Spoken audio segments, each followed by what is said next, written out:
नमस्कार किसान भाइयों, मैं लोकेश, आप देख रहे हो फार्मिंग यात्रा। आज की वीडियो में अपन आए सातलगढ़ी, जो कि है मंदसौर जिले में झालावाड़ के बिल्कुल जो है पास बॉर्डर पर है। मतलब यहाँ से जो है राजस्थान बॉर्डर बिल्कुल जो है 2 किलोमीटर के दूर पर लगती है। मेनली जो है भुवानी मंडी, यहाँ पर इनकी तहसील लगती है। यहाँ पर अपन आए, काफ़ी जो शानदार, आप देख सकते हैं मेरे पीछे इनका फार्म है और काफ़ी ज़ोरदार तरीके से ब्रीडिंग पर काम कर रहे हैं। तो आज की इस वीडियो में अपन आपको जो है पूरी जानकारी देंगे कि भाई साहब ने कैसे क्या ब्रीडिंग पर काम कर रहे हैं, कैसे उन्होंने शुरुआत करी, कैसे आप कर सकते हो। तो हमारे साथ भाई साहब आएंगे, पूरी हमको जानकारी देंगे। नमस्कार भाई साहब। नमस्कार सर। किसान भाइयों को अपना एक परिचय दीजिए, कहाँ रहते हो आप? मेरा नाम गंगा सिंह सोलंकी है। मैं श्री बालाजी पशु डेयरी फार्म का ओनर, सातलखेड़ी, तहसील बानपुरा, जिला मंदसौर। अच्छा, जैसे सबसे पहला सवाल तो मेरा ये है जी, कि डेयरी फार्म में आपने भैंस को ही क्यों चुना? हमारे यहाँ एक्चुअली गाय का दूध बिकता नहीं है और अच्छा। गाय की फेंट 3 साढ़े 3 आती है और 6 रुपये फेंट की रेट जोड़ेंगे तो अब 18-20 रुपये के लीटर से दाम मिलता है। तो लगता नहीं कि उनका खर्चा निकलेगा। अच्छा, जैसे काफ़ी डेयरी फार्म मैंने विजिट किए, जी। वहाँ पर भाइयों का कहना ये है कि गाय दूध पूरे साल देती है बराबर। और भैंस का खर्चा महंगा पड़ता है। नहीं, ये जो गाय का धंधा करता है उनको वो सूटेबल है। बाकी ये बात सही है, गाय पूरे टाइम दूध देती है। ब्याने से कोई गाय तो 15 दिन पहले ही दूध छोड़ती है, कोई 1 महीना पहले छोड़ती है, कोई 2 महीने पहले छोड़ती है। तो ये बात ठीक है। भैंस का भी है, अच्छी नस्ल की भैंस होगी तो 2-2.5 महीने पहले वो भी छोड़ेगी। 3 महीने ज़्यादा जा 7 महीने गैपिन भैंस दूध देती है। अच्छा, जैसे आप, ये डेयरी फार्म है, जी जी। कब आपने फार्म में एंट्री मैंने करी? 2016 में एंट्री करी थी, जिसके बाद अभी तो मैंने पशु बहुत कम कर लिए। पहले बीच में मेरे पास 150 भैंसें होती थी, पर अब क्या, मैंने भुवानी मंडी में अपनी शॉप डाल ली। वो पशु एसेसरीज की, ये चाप कटर, ये भूसा भरने के पंखे, मेट, रस्सी, मोरे, इनकी जो मशीन, वो दुकान कर ली। तो अब भी पशु बहुत कम कर ली। अच्छा, अभी मैंने डेयरी फार्मिंग की तरफ से आपका ध्यान कम हो रहा है? कम हो रहा है। अच्छा। क्योंकि एक्चुअली इसमें कमाई बहुत कम है। दुकान में तो कोई भी अगर आपने एक आइटम भी बेचा तो जो मार्जिन है वो फिक्स है, सूखा है। अच्छा। हाँ उसके अलावा जैसे आपने जब डेयरी फार्म चलाया था, जी। तो आपका मुख्य उद्देश्य क्या था? दूध के पर्पज से आपने काम किया? नहीं, मैंने या ब्रीडिंग? मेरे यहाँ मतलब बच्चियाँ अभी भी 80,000 रुपए की बच्ची बिकती है और बच्चा है 60-70 हज़ार तक का बिकता है। एक बच्चा मेरे फार्म पर 1.5 लाख रुपए लग गए। बच्चा ही अभी दूध छोड़ा है, 12 महीने के एज का बच्चा है। अच्छा, कौन सा बच्चा दिखा सकते हो आप वीडियो में? हाँ। देखते हैं। भाई साहब बता रहे हैं 1.5 लाख रुपए इस बच्चे की कीमत लग चुकी है। देखते हैं भाई साहब। हाँ जी, कौन सा बच्चा है? ये वाला। अच्छा, इस बच्चे की कीमत जो 1.5 लाख रुपए लग चुकी है। और कौन सी नस्ल का बच्चा है? ये मुर्रा नस्ल का बच्चा प्योर है। मुर्रा है? प्योर मुर्रा है। और आपके फार्म का है बच्चा? अपने फार्म का ही है, पास में इसकी माँ खड़ी। अच्छा, पास में इसकी माँ खड़ी। और इसकी माँ का दूध कितना है? माँ का दूध पर टाइम का है 9-9.5 लीटर। 9.5 लीटर एक टाइम का है ना? टाइम का। और ये बच्चा है जो है, ये पहले ब्यात का है या कौन सी ब्यात का? नहीं, दूसरे बहन का। ये बच्चा दूसरी ब्यात का है। दूसरे बहन का। ऐसा क्या है जो इसके अंदर जो है 1.5 लाख रुपए की कीमत लगी है? ये मेरे फार्म पे जितने भी मतलब देखने वाले आए, जो भी आए, माचलपुर, राजगढ़, चाहे कहीं भी क्षेत्र का है, सबसे पहले ये बच्चा दे दो। सबसे पहले ये बच्चा दे दो, ये बच्चा दो। हर किसान की ही मांगे, ये बच्चा दे दो। तो ये बच्चा हमने फिर यहीं तैयार करा और बहुत ही बढ़िया शांत स्वभाव का बच्चा है। अभी इसकी माँ के बराबर हाइट ले ली इसने। अच्छा, और अभी उम्र क्या है इस बच्चे की? ये 13 महीने का हुआ अभी। 13 महीने का बच्चा हो गया है। हाँ। और अभी आप इससे बच्चे क्रॉस करवा रहे हो कि नहीं करवा नहीं, रहे? अभी 1 महीने बाद से कराएंगे। 1 महीने बाद से। अच्छा, जैसे आप 1 महीने बाद बच्चा क्रॉस करवाओगे, तकरीबन दिन की या फिर महीने की माने तो क्या एवरेज रहेगा ऐसा क्रॉस करवाने का? बच्चा कितनी जो है नहीं, शुरू में तो आप 4-5 दिन में एक ही क्रॉस करवा पाएंगे। धीरे धीरे फिर और कुछ चार्ज लेते हो आप इससे? नहीं, चार्ज लेते हैं ना, 1500 रुपए। 1500 रुपए एक भैंस को क्रॉस बाहर वाली के 1500 पर रख रखे, और ये जो गांव की भैंस आती है उसकी 2100 रुपए लेते हैं। अपन देख रहे हैं भैंस काफी जो है शानदार हष्ट पुष्ट है और तंदुरुस्त भैंस का काफी शानदार क्वालिटी पे आप काम कर रहे हो। तो इनकी आपने ऐसी क्या खुराक में रखा जो अन्य डेयरी फार्म वालों के पास ऐसी तगड़ी भैंसें नहीं है और आप उस चीज को आप कर पा रहे हो? मेन चीज तो ये है कि हम 12 ही महीना इनको बाटा खिलाते हैं। 12 महीने? 12 महीने, चाहे दूध दो, चाहे खाली रहो, चाहे प्रेग्नेंट रहो, 12 ही महीने इनको जो है दलिया, खल, बिनौले की और अलसी का तेल, ये 12 महीने कंटिन्यू चालू रखते हैं। और कितनी क्वांटिटी में देते हो आप इनको? भरपेट देते हैं। भरपेट? भरपेट में कि मतलब कुछ आप तोल नहीं, भाल के नहीं, देते हो? तोल वोल का कोई काम नहीं, भरपेट देते हैं। जितना खाएगी उतना उतना खा लेगी। ठीक है। और जैसे आपके पास ये भैंस खड़ी है, ये भी प्योर मुर्रा ही है? प्योर मुर्रा है। आपकी फार्म की है? यही तैयार करी हमने बच्ची। आपकी फार्म की थी ना? हाँ। और अभी कौन सी ब्यात की है? ये तीसरे में। तीसरे में ये भैंस अभी है। और कितना दूध है अभी इसके नीचे? 9 लीटर टाइम का। 9 लीटर टाइम का। एक टाइम का। पहले लैक्टेशन में और तीसरे में कुछ दूध का फर्क पड़ा है इसके? नहीं, ये पहले से 9 ही दे रही है। पहले में भी पहले 9 ब्याज से दिया ही 9 दे था, रही है। दूसरे में भी 9 दिया, अभी भी 9 ही दे रही है। और इसको आपने किसी आपके फार्म के बुल से क्रॉस करवाया? मतलब हाँ, मैं अभी बेस्ट सेल किया, उसी बुल से क्रॉस था, बड़ा बुल था। अच्छा, उससे करवाया। सीमन का उपयोग करते हो नहीं, फार्म में? बिल्कुल नहीं करते हो ना? उसके अलावा जैसे आपके फार्म में अभी टोटल भैंसों की संख्या कितनी है? अभी तो मतलब छोटे बड़े पशु अगर देखे जाए 30-35 है, बड़ी बड़ी देखी जाए तो 12-15 भैंस है। 12-15 भैंस है। तो अभी जैसे आप ब्रीडिंग की बात कर रहे हो, तो ब्रीडिंग का आपको क्या आइडिया है, आपने कहाँ से सीखा ब्रीडिंग करना, इसके बारे में आप दूध में एक्चुअली कमाई नहीं होती है ना, दूध में तो जैसे यहाँ से मार्केट ले जाना होता है अच्छा और फिर वहाँ जाके बेचो, फिर जैसे कस्टमर फट गया है दूध आज बाहर गए, ये हो गया वो हो गया, रोज की नाटक रहती है। तो इससे तो अपने बच्चों को पिलाओ, फिर बच्चों को अपनी मर्जी पड़े उस रेट में बेचो। तो अच्छा, अपन इस को तो चीज से फिर- हाँ। मतलब आप कहीं सीख कर तो नहीं आए थे नहीं ब्रीडिंग नहीं कैसे नहीं करनी नहीं है? नहीं, अपना खुद किया, क्योंकि अपने पे जो भैंसें थी ना वो सारी प्योर मुर्रा थी, हाँ। उनके बच्चों की भी डिमांड थी। बहुत सारे भाई मांगते थे बच्चा दो हमें, तो कोई कहता बच्ची दो, तो फिर वो अगर अच्छी होगी तभी तो खरीदेंगे सामने वाला, हाँ ये भी सही है ना। ऐसा तो नहीं कि वो ऐसी होगी तो खरीद लेगा, उनको भी तो अच्छी क्वालिटी की चीज, पैसे भी मुंह मांगे देते हो। अच्छा। तो उस वजह से ब्रीडिंग पर काम शुरू किया। तो जैसे अभी आप फार्म पे भैंसे सेल करते हो या फिर बच्चे सेल करते हो, पहले तो आप ये बताओ कि क्या मतलब उम्र, मतलब कैसे दूध के हिसाब से सेल करते हो आपकी? दूध के हिसाब से भी करते हैं, क्वालिटी के हिसाब से भी करते हैं। मैंने लास्ट प्राइस अपने फार्म से 4,30,000 रुपए की एक भैंस एक बच्ची सेल करी थी, सबसे महंगी। कहाँ सेल करी थी आपने वो? ये धनवाड़ा शामगढ़ के पास। धनवाड़ा शामगढ़ शामगढ़ मतलब मंडी है या किसी नहीं नहीं किसान नहीं, भाई नहीं को? वो तो किसानी है, यहाँ खुद आके लेके थे, अच्छा, यहाँ से आपके आके ले गए थे। बोली लगाई उन्होंने, आपके यहाँ से लेके गए, ठीक है। और उनके यहाँ मेरे यहाँ के 2 बच्चियाँ गई है, एक बच्चा गया, फिर एक बच्चा गया।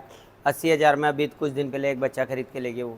अच्छा, ब्रीडिंग जैसे आप ब्रीडिंग करते हो, जिससे उससे पहले की बात करते हैं, आपने जब फार्म चालू किया और आपने भैंसे वगैरह खरीदोगी, तो आप भैंसों में क्या किस हिसाब से देखकर खरीदते हो, कैसे क्या देखो परख जी, करते हो? ये तो एक्चुअली बहुत पुराना फार्म है। पहले देसी नस्ल में भैंसें होती थी हमारे पास, पहले भी इतनी भैंसें होती थी। बाकी जब मैंने इंटर किया तो इसको मुर्रा नस्ल हरियाणा से खरीद के लाए और मुर्रा नस्ल पे काम किया। हरियाणा की भैंसे आप लेकर आए हो? हाँ, और जैसे आप बोल रहे हो कि गाय आपके यहाँ दूध उसका कम होता है, तो आप गाय पे भी काम नहीं नहीं करते? दूध तो एक्चुअली बहुत देती गाय, दूध में कोई कमी नहीं है, पर रेट नहीं मिलती है। अब क्या मैंने रेट रखी थी, गायें भी थी मेरे पास, मैंने सेल कर दी पर उज्जैन वाले को। बाकी 5-6 गाय भी थी मेरे पास, पर वो रेट नहीं मिलती सही से उनकी। ये रेट क्या एक्चुअली है ना, अगर आपके पास रेस्टोरेंट है खुद का, अच्छा, या आपके पास कुछ डेयरी है आपकी खुद की, तो आपको रेट मिल पाएगी। अगर आप कहीं देने जाओगे तो आपको रेट नहीं मिलेगी। अच्छा। और टोटल पशु कितने बताए आपने? भैंसे हैं मतलब, है ना?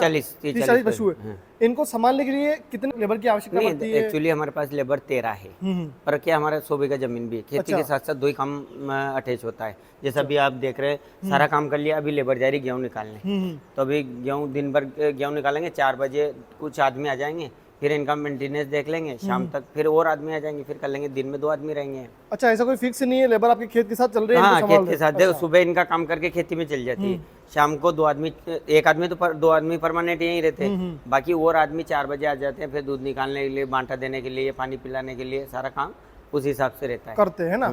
जैसे मान लो कोई आज की तारीख में कोई बंदा डेयरी फार्म खोले, भैंसों के ऊपर काम करे, कितना उसको खर्चा आएगा और कैसे क्या वो कितनी भैंसों को मेंटेन वो अकेला आदमी कर सकता है? 5 भैंसों का तो मेंटेनेंस कर सकता है आदमी, और 5 से कम रखने में तो कोई फायदा भी नहीं है। अच्छा। कम से कम 5 भैंसे रखे, और सबसे पहले तो है कि उसका दूध अगर कहीं बिक रहा है अच्छी रेट में तो ही ये काम करे। अगर वो दूध नहीं बेच पाता अच्छी रेट में, तो फिर भैंसों का काम करना मेरे दिमाग से ठीक नहीं होगा। अच्छा, पहले उसको मार्केट में परख करनी देखो, पड़ेगी। हमारे क्या है, भैंसों के साथ साथ हमने जैसे चाप कटर का काम, मेरा खुद का पशु मेट का काम है, झालावाड़ जिले का काम है, भारत मेट का मेरे पास। अच्छा, जो पशु मेट आपने लगा रखी है हाँ, आपके, ये अपने खुद की डीलरशिप है। मंदसौर जिले का भी काम है अपने पास, झालावाड़ जिले का भी काम है, चाप कटर काम है, भूसा भरने के पंखे का काम है, पूरी एसेसरीज का काम है पशु का। तो इसके साथ साथ अन्य प्रोडक्ट का भी काम है अपने पास। अच्छा। तो क्या है कि उसमें सिस्टम ठीक बैठ रहा है। ठीक बैठ अगर अपन दूध पे ही करेंगे तो एक दिन तो बोरी खल की 60 किलो की 2400 की आएगी, कभी रेट बढ़ गई 3000 की हो जाएगी, तो आदमी कैसे मैनेज करेगा? अच्छा, वो भी सही बात है, ठीक है। उसके अलावा जैसे आप पशु सेल की बता रहे हो, आप जैसे अभी फिलहाल सेल भी कर रहे हो आप, तो उससे पहले जो बच्ची आप क्रॉस करवाते हो, तो क्या मंथ कौन से 12 महीने का रिकॉर्ड है मेरे पास। 12 महीने की बच्ची गैबिन करा दी थी, 12 मतलब वो 22-23 महीने में ब्यागी थी। मिनिमम 12 महीने है ना? हाँ, 12 से 13 महीने की बच्ची गैबिन करा दी, अच्छा। और 22-23 महीने में ब्यागी थी, वो रिकॉर्ड है मेरे पास। और अभी भी हम करा देते हैं, 13-14 महीने की तो अभी भी कराई तो है। उससे कुछ समस्या तो नहीं आती? नहीं नहीं, 1% समस्या नहीं, उसका बॉडी वेट ही इतना हो जाता है, गैबिन लायक हो जाती है। अच्छा, उसकी ग्रोथ इतनी तगड़ी कर देते हो आप, है हाँ, ना? वो दूध पीती है ना पूरा माँ का, बिल्कुल माँ का प्योर दूध दूध पीती है ना? पिएगी तो हाँ। अच्छा, उसका माँ का दूध आप सेल नहीं करते हो? नहीं निकालते नहीं, नहीं वो हो? जितना पी सके उनको ही पिलाते हैं ना।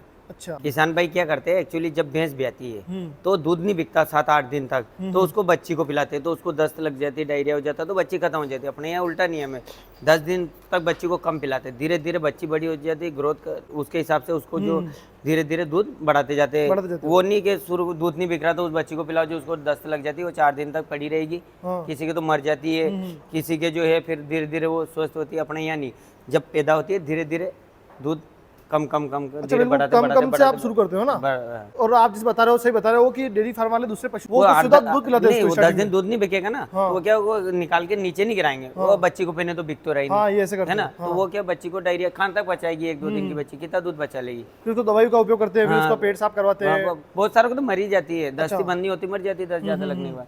तो क्या है कि शुरू से 8 से 10 दिन तक बच्ची को या बच्चे को लिमिट में दूध पिलाए, फिर धीरे धीरे बढ़ाए। अच्छा, जैसे उसके अलावा मेरे को आप बताओ कि आज की तारीख में जो सफल डेयरी फार्म किसी को चलाना है तो उसके लिए उसको किन किन चीज़ों को सावधान रखना पड़ेगा, उसको क्या पहली चीज़ों बात का ध्यान तो रखना पशु पड़ेगा? खरीदने के समय ही ध्यान रखना पड़ेगा, किसी दलाल के चक्कर में नहीं पड़े, किसी किसान के यहाँ से खरीदे, या 2 टाइम या 3 टाइम दूध निकाल के ही खरीदे। सबसे पहली बात तो कहीं से भी खरीदे, किसान के घर से खरीदे, 3 टाइम दूध निकाल के खरीदे, बाकी आपका भाग्य आगे, अच्छा, है ना। एक टाइम किसान रोक लेगा, जैसे हाट बाजार में जाते हैं, एक टाइम तो दूध रुका हुआ मिलता है, वो शाम को रोक लेते हैं, शाम सुबह को आपके भी रोक सामने- लेते हो, और दिन में आप खरीद रहे हो तो सुबह का दूध भी नहीं निकलता वो 12 बजे तक, तो वो दूध का कोई पता नहीं लगता है। अच्छा, वो ज्यादा देगी उस टाइम तो एक तो टाइम देना ही है ना, 2-3 टाइम का इकट्ठा हो गया तो देना ही है। और पशु यूं भी ये हो जाता, तो सबसे मेन बात तो किसान के घर से खरीदे, और 3 टाइम कम से कम बात करके कि हम 3 टाइम दूध निकालेंगे। अच्छा, भले आपके 5,000 रुपये ज्यादा लग रहे, 10 लग रहे, कोई बात नहीं, हाँ, लेकिन है ना? आपको एक चीज़ चीज़ तो- सही मिल जाएगी। हाँ, एक तो किसी दलाल के चक्कर में नहीं पड़े। अच्छा, फिर दूसरी बात है कि लोग पशु तो भले कितना महंगा खरीद ले, फिर नौकर के सुपुर्द कर देते, वो खुद ध्यान नहीं रखते। तो आपको आपकी जिम्मेदारी से आपको, आप ज्यादा नहीं देख सकते, 2 घंटे सुबह 2 घंटे शाम को अपने पशु में डेयरी फार्म में अच्छा, आपको रुकना हाँ, होगा पहला तो पशु सही खरीद के लाओ आप जी। और सेकंड चीज आप खुद ध्यान रखो उस चीज का, है ना। हाँ, अगर आप ध्यान नहीं रखोगे तो आपका पशु कब हिट में आ रहा, कब क्या हो रहा, आपको कोई आइडिया ही नहीं होगा, दूध दे रहा नहीं दे रहा, कितना दे रहा है, कितना बच्चे को पिला रहे हैं। तो ऐसा पूरा 2-2 घंटे आपको सुबह शाम ध्यान देना जरूरी, भले दिन में मत दो आप, दिन में भले 9, या फिर कैमरे लगवा दो दिन में। अच्छा, हाँ, वो भी सही हाँ, है। आजकल तो बहुत सारी टेक्नोलॉजी है। ठीक जैसे कि आप बहुत सारे भाई क्या करते हैं कि कंजूसी करते हैं पैसे में, तो शेड जो है एक्चुअली 10 फीट 12 फीट की हाइट ले लेते, तो उससे इतनी परेशानी आती है, वो जानवर भी बुरे हो जाते हैं, और उनको उमस के मारे वो नहीं सही से खाना पीना नहीं कर सकते। सबसे पहली मेरे जो है किसान भाई से विनती है कि आप शेड बनाओ, कम से कम 21 फीट की हाइट होनी चाहिए। अच्छा, ये आपके इसकी हाइट अभी 21 फीट से कम होनी नहीं चाहिए। आप इसमें हेवी पाइप लगवाइए, है ना, पर चादर वही लगा, चादर तो वही लगने हाँ, हैं, चादर बाकी स्ट्रक्चर बनना वो थोड़ा हेवी बनेगा। तो एक तो आपके पशु स्वस्थ रहेंगे, गर्मी नहीं लगेगी, बारिश में दिक्कत नहीं आएगी, ठंड में दिक्कत नहीं आएगी, किसी प्रकार की कोई दिक्कत नहीं आएगी। फिर एक ये जो आजकल फोगर सिस्टम चल रहा है, ये फोगर सिस्टम लगा लो तो ऐसा रहेगा कि बिल्कुल सर्दी जैसा मौसम बना रहेगा, बिल्कुल कूलिंग रहेगी, ठंडा ठंडा रहेगा। अभी हमने चालू नहीं करा, कुछ दिन में हम चालू करेंगे, क्योंकि हम खुद फोगर का भी सिस्टम है हमारे पास। अच्छा, हाँ, हम फोगर भी लगाते हैं। खुद क्या रेट हाँ। लगाते हो फुकर आप? ये 150 रुपए का नोजल है, 5 रुपए फीट पाइप है, हाँ। जो और मोटर जो है किसान कितनी जो क्वांटिटी में लगती है उस हिसाब से मोटर लगा के देते हैं। अच्छा, पूरा सिस्टम आप उस रेट के हिसाब से हाँ, लगाते पर हो? चलो फोकर लगाओ चाहे ना लगाओ आपकी मर्जी है। बाकी कोई भी किसान भाई अगर पशु शेड बनाता है तो कम से कम 20, 21, 22 फुट की हाइट लेवे, इससे कम नहीं लेवे। अच्छा, आज की डेट में कोई इतना बड़ा शेड आपके अभी, वैसे शेड की साइज क्या है अभी आपके? ये 72 बाई 50 है, अच्छा, तो 72 बाई 50 का शेड अगर आज कोई किसान भाई बढ़ाए, क्या कीमत में पड़ेगा उसको? लगभग अगर बिल्कुल हेवी में बनाएगा तो 5 लाख रुपए खर्चा आएगा। 5 लाख में बन जाएगा? बन जाएगा। बिल्कुल ठीक है। अरे आपने तो काफी समय पहले बनाया था उस टाइम। ना, ये अभी शेड तो अपना तो 2 साल पहले बना, पहले तो वो था केलू वाला, बिल्कुल केलू वाला था, ये 2 साल पहले ही बनाया शेड। तो अच्छा, ये पहले पूरा जो आप शेड देख आपने रहे हो ना ये, तो इसमें वो था केलू वाला, जो पहले केलू चलते थे ना उस टाइप का था, वो हटा के अब ये 2 साल पहले बनाया है। अच्छा, तो अभी आप जैसे दूध पे तो आप चलो कम काम कर रहे हो फिलहाल, आपके फार्म से दूध कितना हो रहा है अभी? नहीं, हम तो अभी सारे बच्चों को पिला देते हैं, और बाकी जो दूध घर में यूज होता है वो रख लेते हैं। अच्छा, दूध अभी सेल नहीं कर रहे हो? 1% भी नहीं कर रहे, बिल्कुल भी? नहीं।